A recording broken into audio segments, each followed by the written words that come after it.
Maelstrom Radio.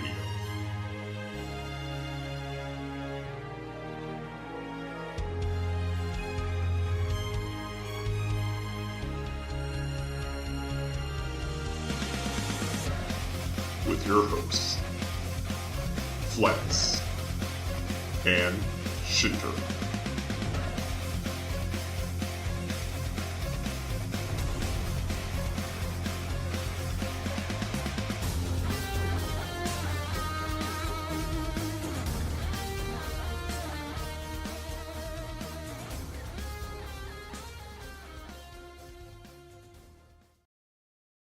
And welcome everybody to Maelstrom Radio. My name is Flatus. That is Shin. Hi Shin. Hi, Flatus. How's it going? Not too bad. How are you doing? I'm alive. That's always a good thing. Well, could be terrible. It's not. It's good stuff. It's better than the alternative. Being dead? That's Deadstrom Radio. So yeah, man, we got a lot to talk about today. There is a lot of information. So I don't even know where to begin. Do you know where to begin? I don't know where to begin. Well, I guess we can start on some news and kind of then go into the main points from there. The last week, at some point, there was an article released with a translation from a Famitsu article with Yoshida at FanFest. Yeah, it's really, really, really long. It's a beast. There's a lot of good information in it. Also true. So, time to roll up our sleeves and dig into this article, because this, we have a lot of information coming. This was actually last week, but we didn't get this until after our show. So, next show though, will be after the first half of the letter from the producer live. So, following Monday show, the 26th, we will have news. We will have news. So, more news. This is news. We'll have you more news. We just got so much news.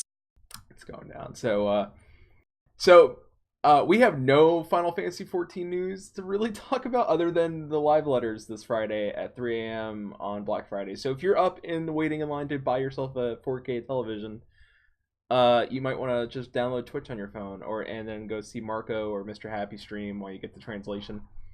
It will bring some headphones because you're probably waiting in the cold, and it's probably the best way to pass the time while you try to snag a $300 television. That's all I really got for Final Fantasy 14 news. Final Fantasy 15 releases in about 9 days, right? 9 days left? I'm saying yes. I think it's 9 days. I'm going to go with yes. It. I'm gonna go 8 days, 8 days. 8 days, all right. They posted earlier saying there's 8 days left. All right, so there's 8 days left in Final Fantasy 15. And there is 2 days left in Final Fantasy XI's come back and come play Final Fantasy XI campaign. You can currently buy the complete game for $10. That comes with all the expansions, all the extra downloads.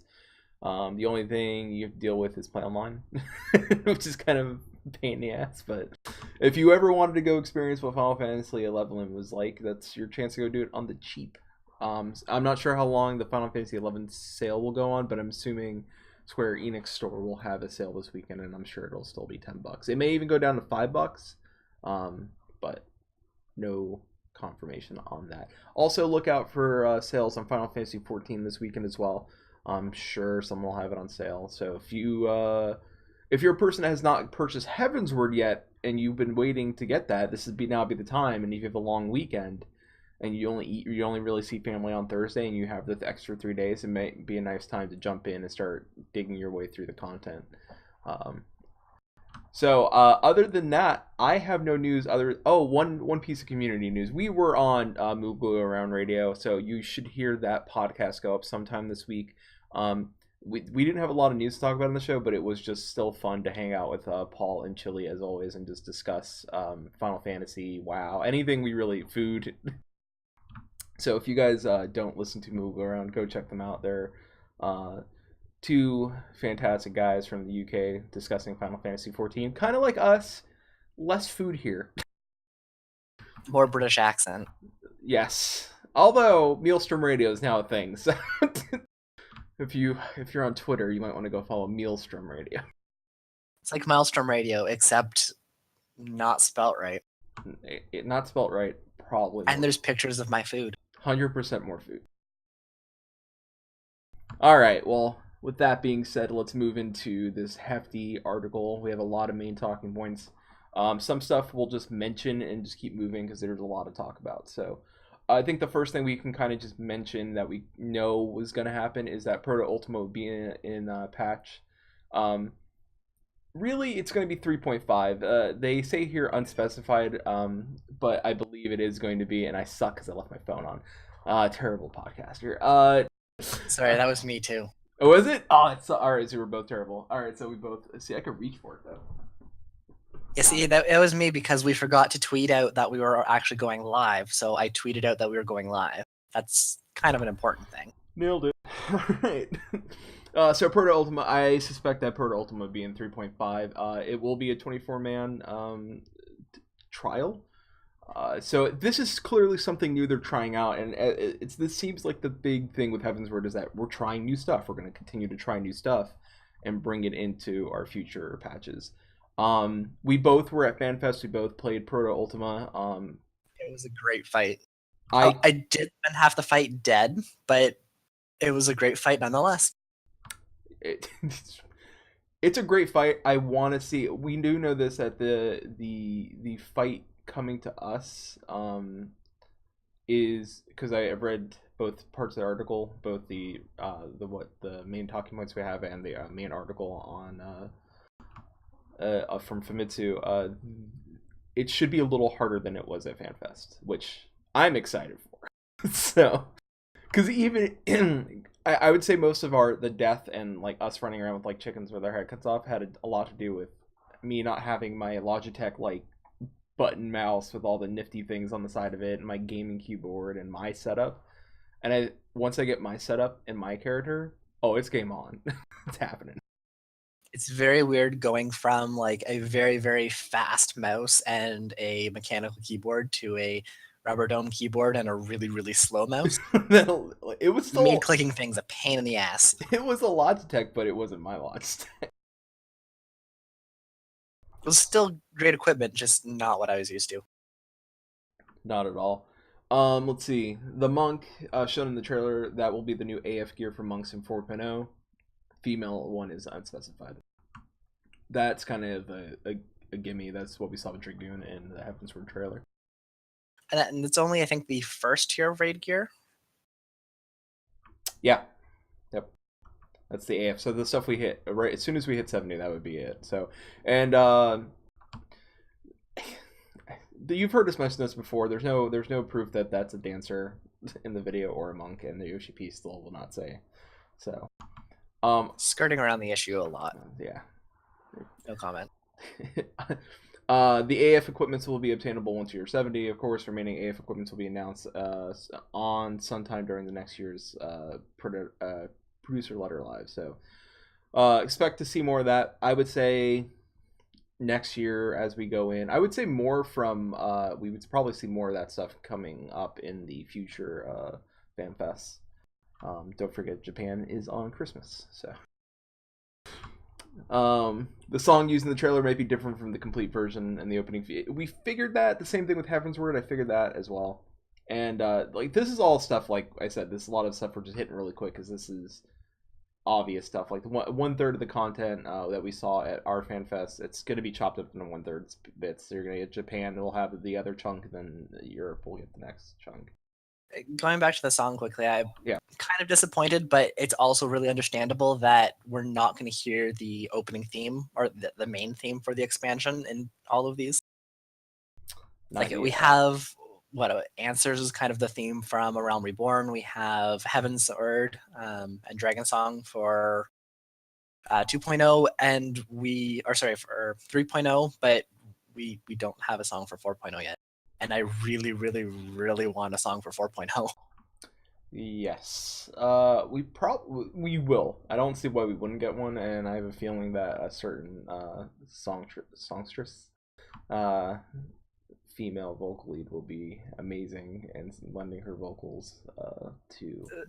So he kind of mentioned that there is going to be a theme for it. It's not going to be in this trailer. Yep. Not yet. Nope, not at all. Dear Lord.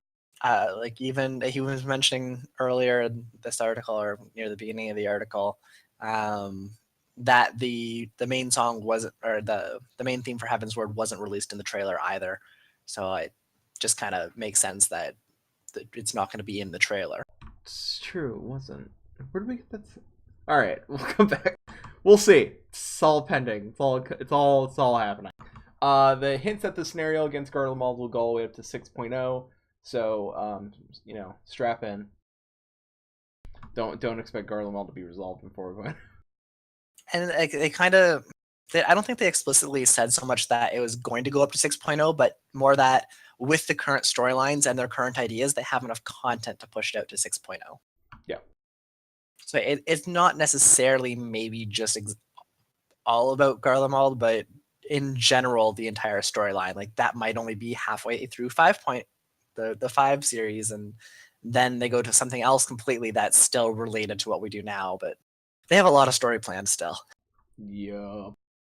And that's not including all of the questions and stuff we'll probably get in 4.0.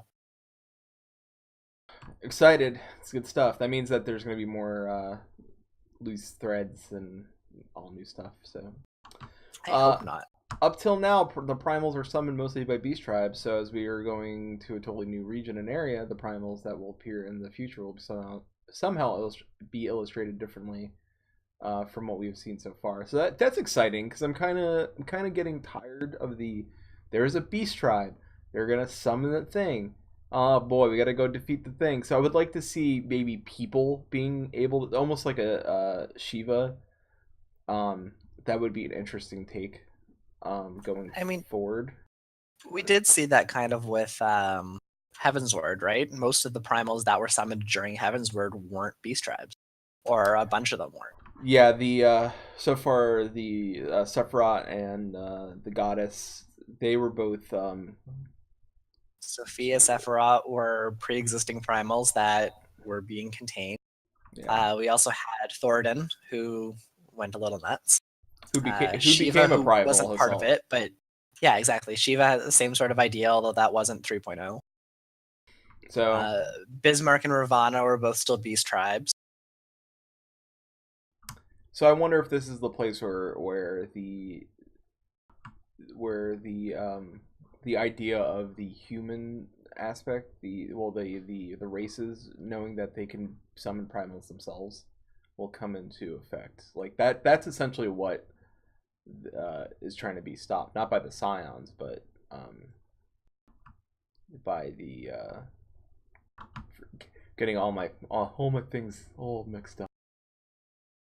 Those guys with the masks and the funny guns. The Ascians? There we go. No, not the Ascians. They don't have guns. Not the Ascians. Oh, you're talking about the Garleans. Garleans, thank you. The Garleans. Yeah, everything ends with an A. Although, speaking of Ascians, I'm going to jump ahead a little bit because it is in there. We'll skip it when we get there.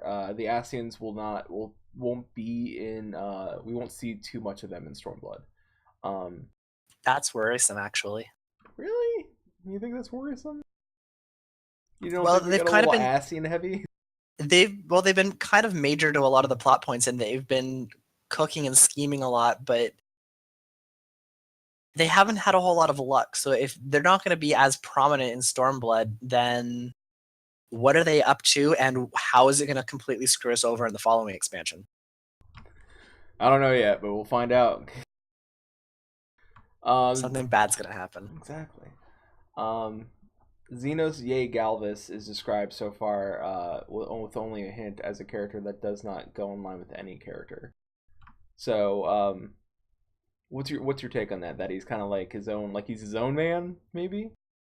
Like he doesn't follow the Garlean idea Like he's like, I rule Alamigo, and this is mine. And even though I respect and hold up the Garlean, I hold the Garlean flag, I may have my own ways and views.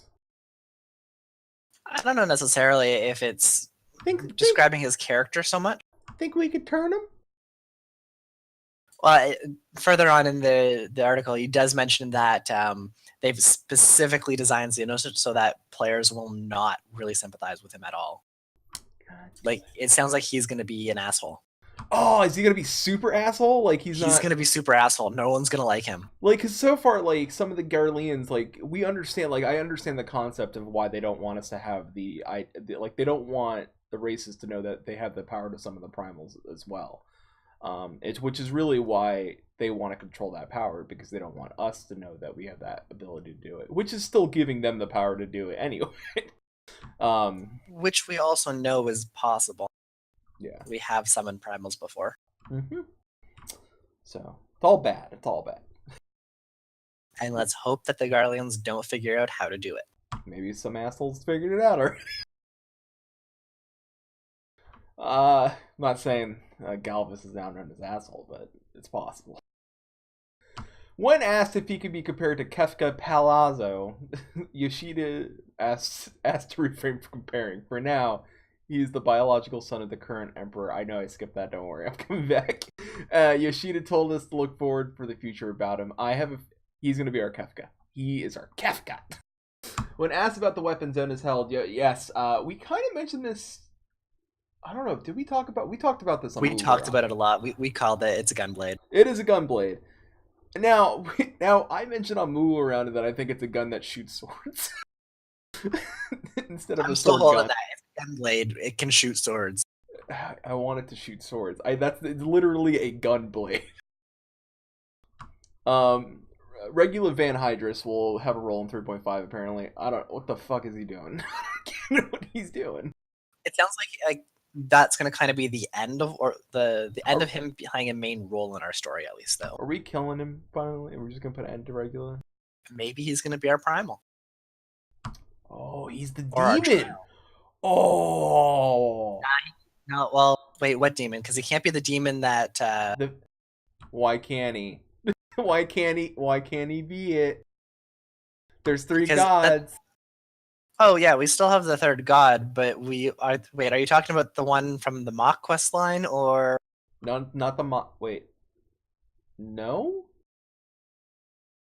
because we already know who that is.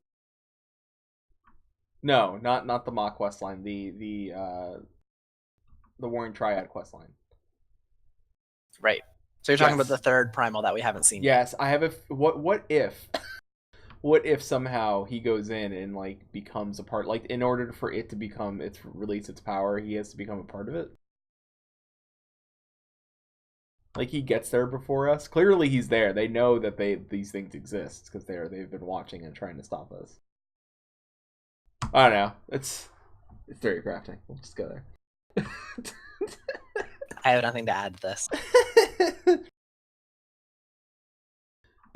Let's see. Though the staff has decided on what to do with Estinian for now, they won't divulge anything. Yoshida has also claimed that Estinian is a character he likes, so he would like to have him at least appear in the future. He also prepared an amazing stage for his appearance. And he's also afraid that he would be received by how he would be received by players. I don't know. I needed to talk like it was Bullwinkle, but I didn't. That happened. It's also unclear if he'll have a role in 4.0. It's undecided right now, and then later I'm going to add it now because they do mention it later down the line. We're not sure if he'll become a Scion per se, and it's mostly because of Estinian as a character. Not that he wouldn't be a Scion, because he holds up right. I think he just has a different thought process than the Scions. He's very the anti-hero. It's kind of interesting though. Like Ishida comes out and says that he would actually like Estinian to join the Scions, and they're gonna try to move his personality to become a person that would be interested in joining the Scions. So it kind of almost sounds like they're maybe making him into a Scion eventually. Sounds like it. Oh, Alfie can't wait to ask him. I know. Alfie's like, it's your boy Alfie. I don't know what's going with that. Let's see. Voice recording for Stormblood will start soon. I don't think Square. I don't know if they have a contract prior to what's going currently on in the video game world with voice actors. Also, I don't know if those voice actors are in. I really don't know. But that's reassuring to know that this voice recording will start for Stormblood, and the current strike isn't going to affect Stormblood in any way. But I do stand with those voice actors. I do believe that they need better like being taken care of and all that fun stuff. And so go guys, get your money. The flow for Stormblood to level 70 is going to be the same. One main job will be going through the MSQ all the way to 70. That seems about right. I would feel weird if I had to switch jobs to do things, especially if I didn't level them. Then I'd have to be forced to go back and level stuff and then take it through. So makes sense. Some people don't like leveling other jobs. They did. Oh, Go. sorry. Go ahead. No, go ahead. They did kind of mix it up a little bit more. Like, I know at least when I was running through the 3.0 expansion, around probably 57, 58-ish, I kind of ran out of main story quests to do, and I had to go and do some of the side quests in order to continue in the main story quest. But for this expansion, they're going to focus more on main story quests and less on the side quests. So even though there's still the same amount of content, we're going to be able to progress through the main story quest and have that give you all the experience you're going to need in order to get to 70, hopefully. Seems about right. So another new job will be hinted at the upcoming FanFest Japan Tokyo, which we know. It's just kind of given. The question is, will he do a shirt thing? I don't think. I think he said there's actually going to be one announced at Japan. So we get a confirmation of one, and then. But well, do you think he'll do like we'll get the confirmation and then we'll get the teaser? I don't know, or if maybe we'll just get a different class. Maybe they won't actually tell us what that class is that they teased during the Vegas Fan Fest. Oh, come on. Like, he doesn't announce it. Wouldn't it be so great just for them to announce everything else except for that one, just to make everyone, like, really confused? Or shit themselves with anger? What the fuck? Either way, I think it would be hilarious to watch. It would be the greatest troll. It would be the greatest troll. The next section we have is kind of long-winded. I'm gonna try to compact it a little bit. It's more about like how can I explain it? The skills. It's essentially about the skills and the adjustment to skills they want to make and how it's working right now and what they intend. They kind of want to take things. I'll try to give you a quick overview. They're trying to look at things and saying, all right, are you using this? Is it useful? Are you using it in solo play versus multiplayer play? How can they make it more useful for solo play? If they can't, and you're not using it for multi and solo, is it usable at all? They're also looking at different things that stack. Like, all right, do you need two buttons for two separate things that could stack a different buff on you? And they combine that into being one thing. So they're looking at that stuff. So there's less buttons on the bar, which makes sense, because some things you can kind of get away with, like Dark Knights have two different types of shields. I'm pretty sure if you could probably split it down the middle and lower the cooldown. They don't want to affect the global cooldown, but both those shields have their own kind of global cooldown. Like, they both have their own type of cooldowns on them. So you could probably split the difference and get a shield that lasts a little longer. It's a little tougher, and then do it that way. And then that frees up a button slot. So look for that. Like, that's more of that. They do a better explanation on Reddit. Like, if you go to Reddit, somebody took the time to translate specifically that part. And it's a lot. It is a lot to go through, and it would take us the rest of the show to explain it. just note that they are intensely digging deep into how to solve the clusterfuck that is the buttons, and try to make it easier on the front end, so that new players can kind of lead in, so that the difficulty at 70 is where it is. Like, the skill that you need at 60 is the skill you need at 70, which it should be. That's the way it should be. Like, it shouldn't be harder. It should be where it is now. And then you have, I would hope, a little bit less buttons to press, with the same effective battle and skills, because they're not affecting the global cooldown, because they want that to stay. So think that I probably didn't do it complete justice, but you know, are we going to learn new actions by completing job quests like we did in Heaven's Word? We changed it a little bit. The quest team told us that always connecting and relating the events and cutscenes to the action you learned from the quest was difficult, so we split it up where there will be actions you learn by just leveling and actions you learn by doing just job quests. So we wanted to make a deeper story for job quests, so we cut down the actions you learned by doing the job scenario and added more actions you learned just by leveling, which I like. I think job quests felt a little... Dark Knight was really good. I found it disjointing when I was like, I did this one thing and all of a sudden it was this whole new story. Like, did this one thing to get me to 50, and then all of a sudden take a beeline to something else. It was a little bit forced at times, almost like, okay, we need to put your character into this scenario to unlock this specific ability, and that does, I think, take away from the game a little bit. And going back to this, like, hey, yeah, if we can tie it in, great, but you know what? We give them much better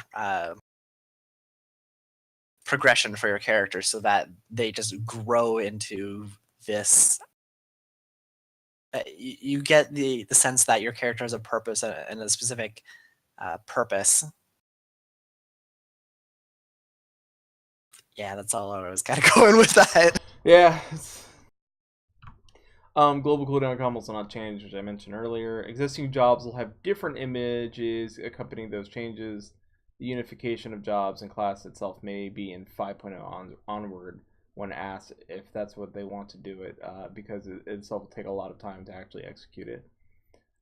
So in other words, what they mean is that in 5.0, possibly in 5.0, maybe further, the class system is just going to go away. So you won't see Gladiator. You'll probably have Paladin. You'll just have the jobs, and you'll have the jobs in their respective cities. So, which makes sense, because I think a lot of people trying to get in this game, like when I tell them like, oh, you want to be this, or like, all right, so once I hit 30, what do I have to do? Like, you have to stop, level this whole other thing to 15 to unlock the monk. And they're like, that kind of sucks, but okay, and they could do it. So, it's a neat idea, but I think just having the job system, I think, is just a nicer way of doing things, personally. But they also agree, so I'm gonna go with it. So, yeah.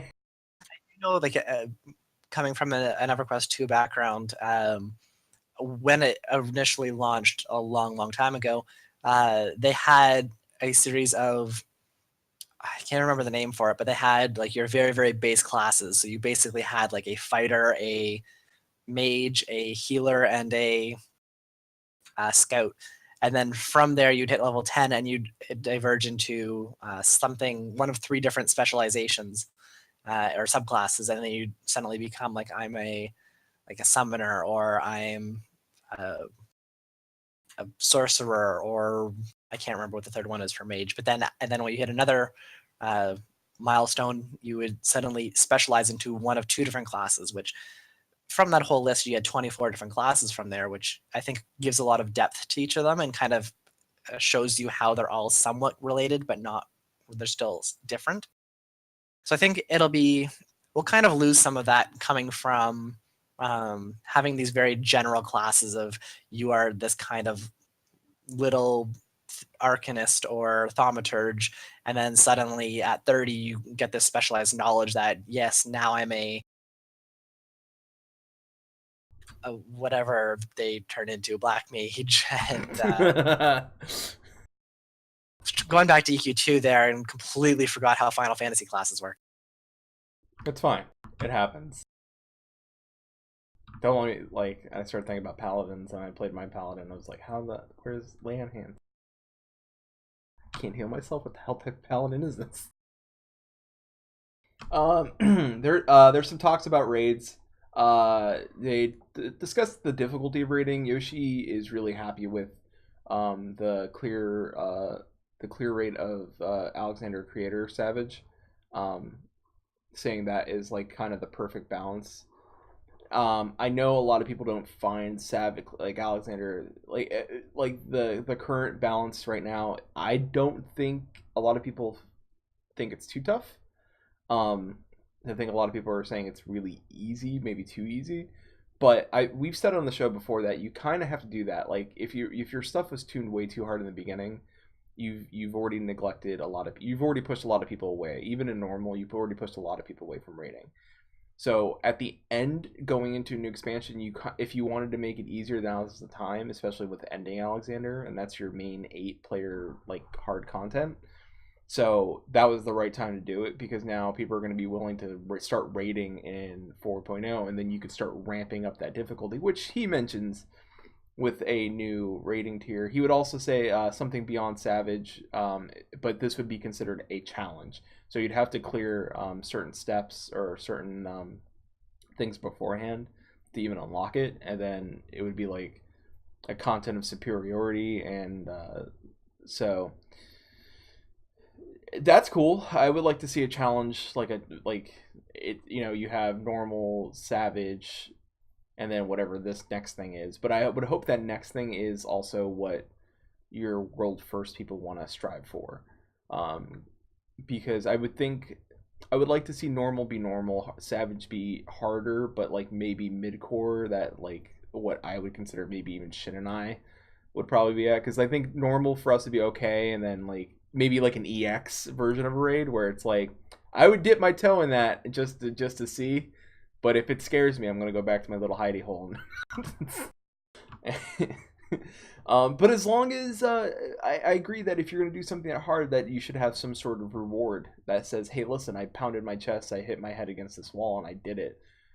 So I don't put something in that hard and not have a decent enough where it's like gear set like that's unique to it would be really cool. Something that people are like, shit, I want that. Like even if it is like a set higher, like a couple of points higher, even it's like instead of like 360, it's like 365 or something like that, or even 362, something that's like shit, they're like 2 points higher and it's just a little bit better than my gear and it looks a little cooler. Because I know they're like looking at particle effects for gear and stuff like that too coming up, so who knows? And coming as someone who formerly really enjoyed rating and tried to do some of the really harder content there, I think that still serves a good purpose, and I think that it would be good to have content that, yes, not every player can clear. Especially even now as I'm much more not rating and Laid I don't back. have the time to put into it.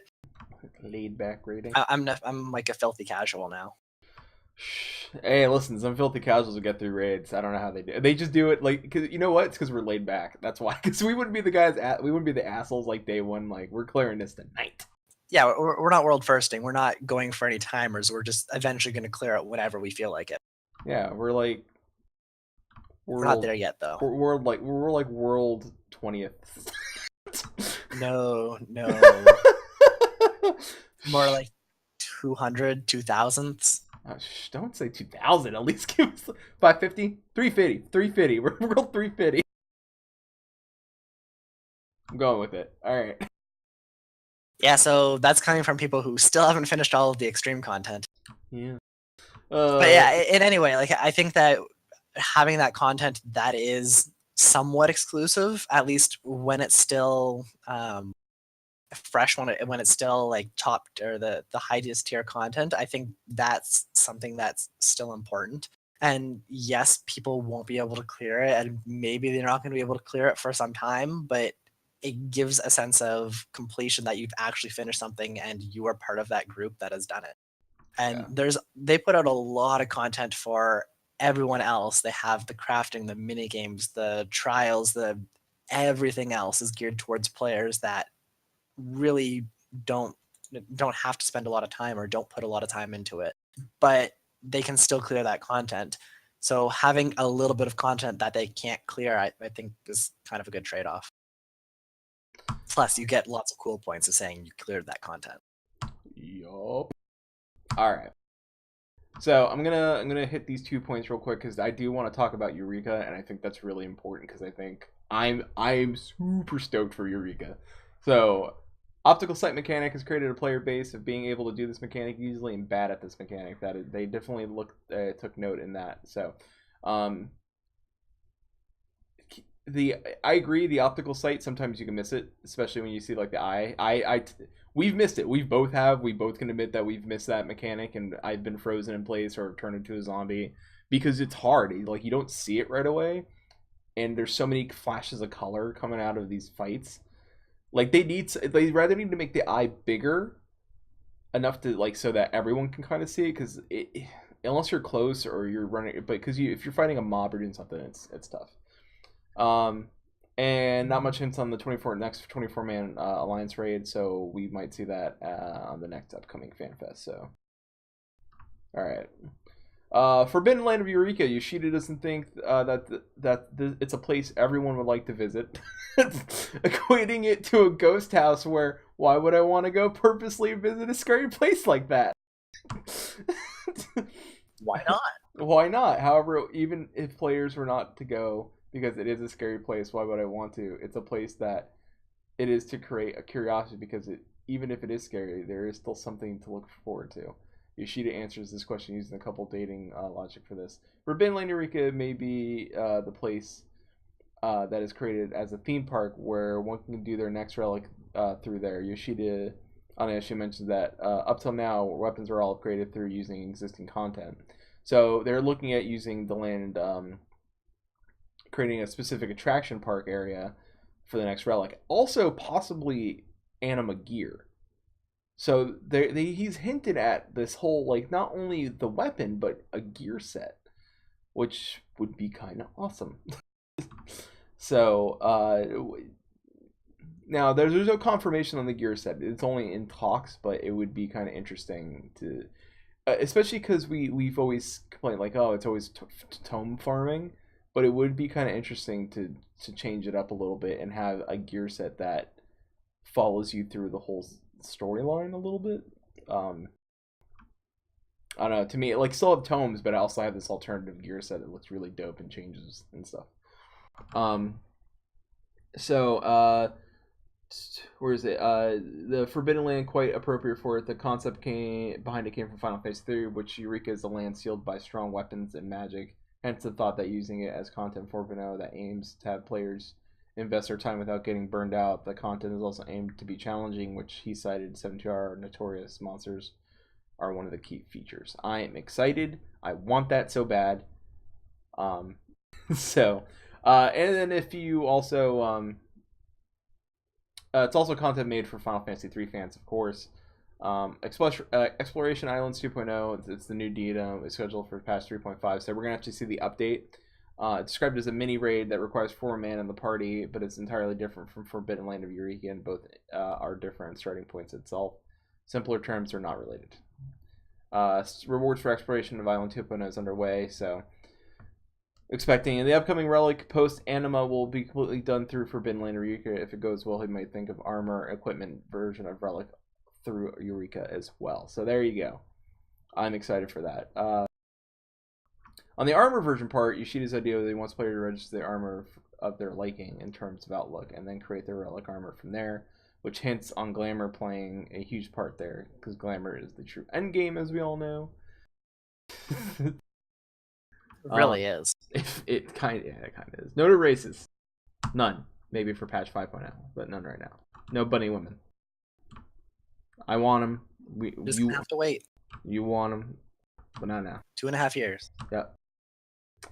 When asked how there was a group called Griffin Knights, which is an All Amigan army thing, whether we would get to do a battle while riding on flying mounts, Yoshida said if he were to do so, he'd want multiple players to ride on a giant mounts and start bombing things around.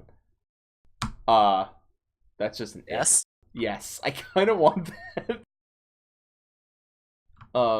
The outline for level progression to level 70 is done. The issue, however, is whether jump potions will be implemented or not. Otherwise, the pickup point will be the same as 2.5 to 3.0. All main scenarios have to be cleared beforehand.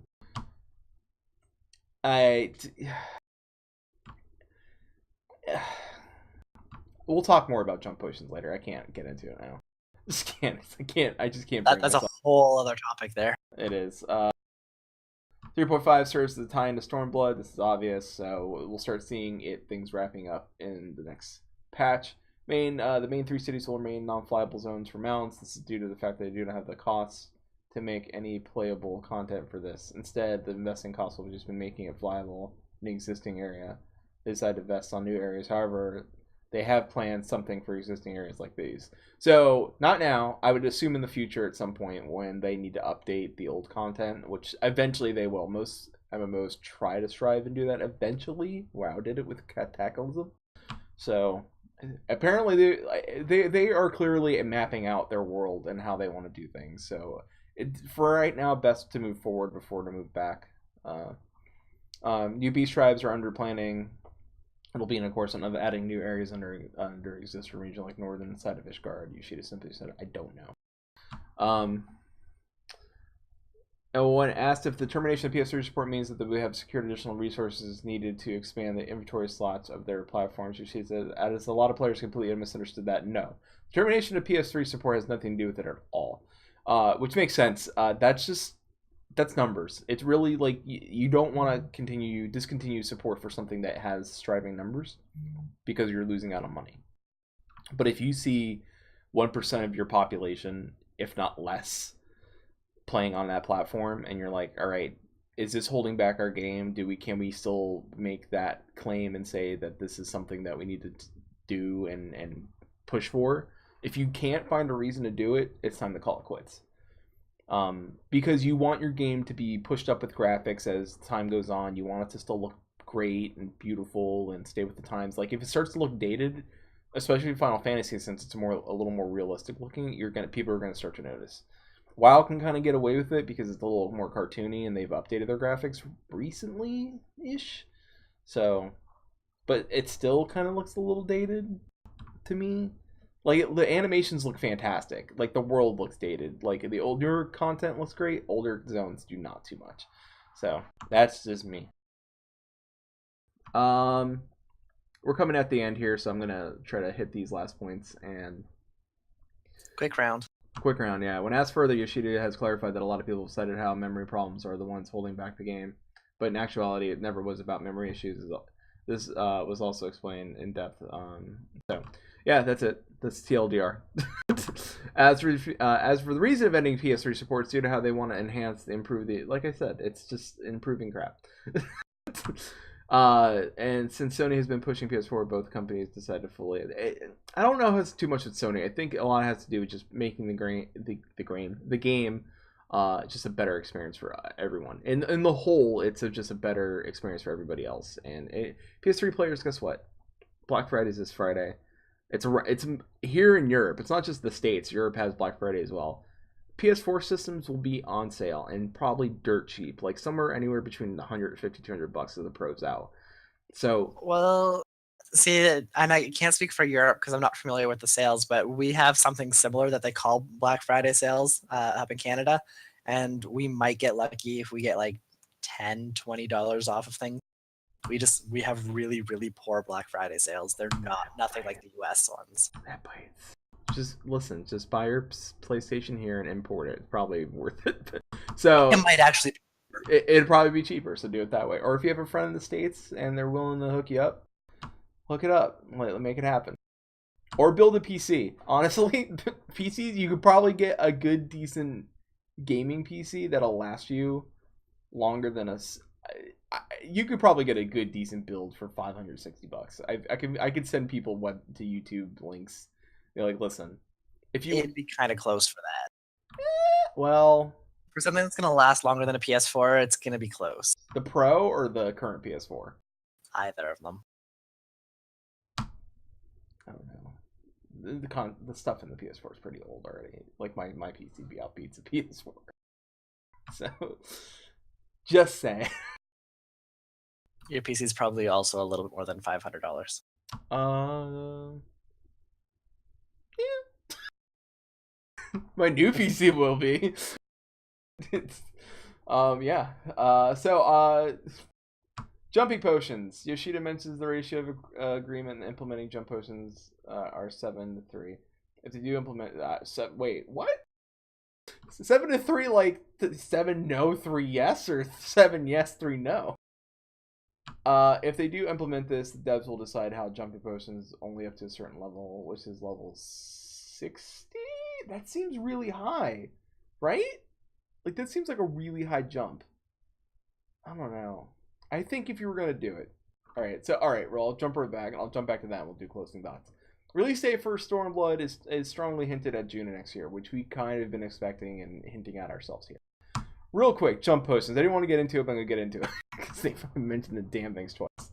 We got so close. Keeping it quick. Keeping it quick. Taking a breath for this one. If you were gonna do a jump potion, this is how I would do it. Make it so that you stop it. The player gets jumped up incrementally. All right, so you jump up to 15. You do the first round of like my little leaf, like learning how to play my class thing. You pick your class, you do the thing, you create your character, jump up, and then you start learning how to play. They jump you up again to like midway, and you do the next stat like round, like level 30, getting your like your job and everything like that. Boom, and then jump you up to 50, learn how to play 50, then jump you up to 60. Do it incrementally. And then also feed you story in that way, like feed you like clips of stories so you understand what the hell's going on. And then you're kind of like, oh, okay, I get it. And then you can unlock all the bullshit that way. I also think that you shouldn't get flying, you shouldn't get a mount. Like you have to go back and like go and grab that stuff. I think you should only get the level. Also, if you're gonna give me jumping potions, I should be able to use it on a crafter class because I'm okay with leveling. I'm okay. I'll skip a gatherer any day of the week. So. That's just me. All right. Thoughts done on jumping potions. Other than that, they're bullshit. Don't do it. Closing thoughts, Shin. What do you think? There's a lot of stuff. There's stuff we didn't even hit on here, but it is a lot of good news. There's a lot of information here, and like even I haven't digested the entire thing of this. There's a lot. There is. I mean, I'll continue to read it because there's still more, and if we can get another show based on some of this, there's some stuff in here that I would like to talk about as a show in itself. Like Eureka is interesting to me, and I would like to do a show on Eureka, our thoughts on how we would make Eureka work, and I think we can do that as a future episode. Other than that, closing thoughts, this was a good article. It's a lot of information.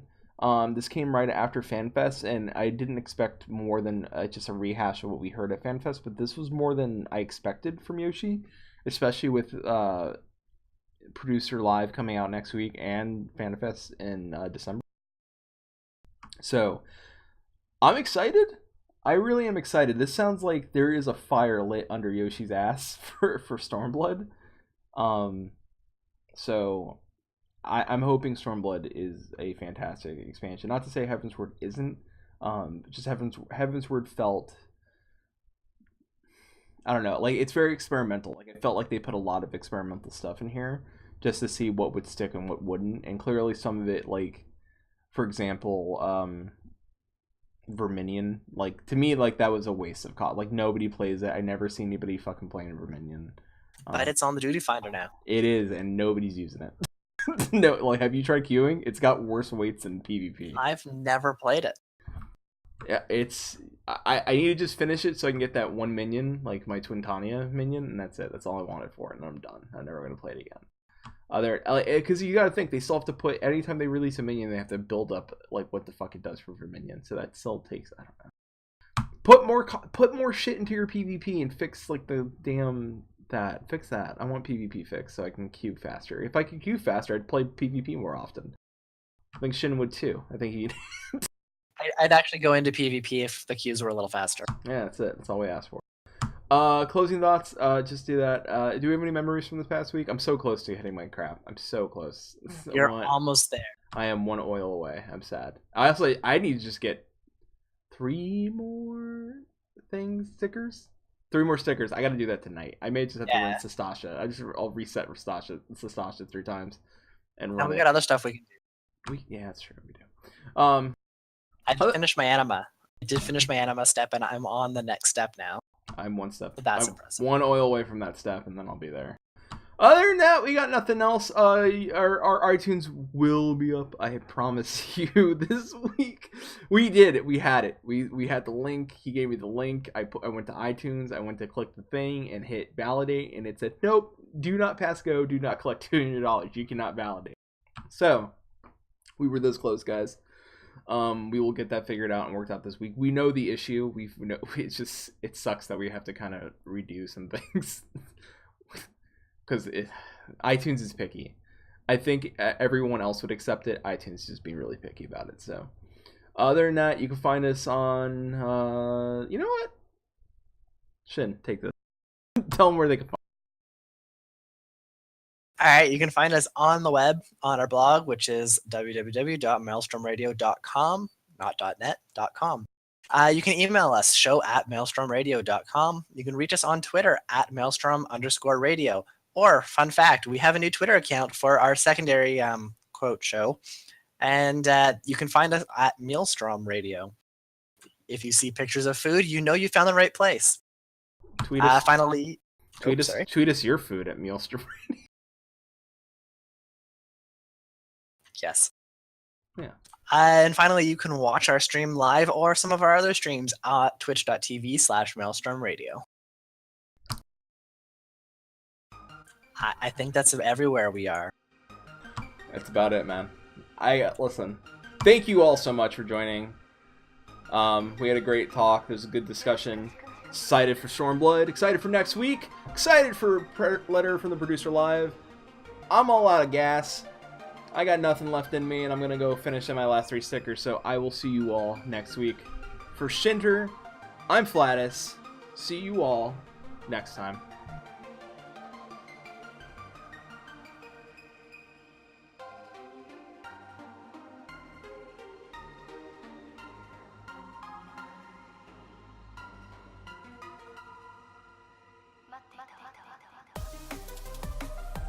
Thank you for listening to Maelstrom Radio. Today's episode is produced by Shinter Zarek and Flatus, aka Cypher Blackfire. You can find us on the web at www.maelstromradio.com. You can email the show at show@maelstromradio.com. You can find us on Twitter at maelstrom_radio and on Twitch at twitch.tv/maelstromradio. We're also on Facebook at facebook.com/maelstromradio. The intro provided by Benjamin Anthony James, and the outro provided by Soto. And until Seaswell is all, we'll see you next time.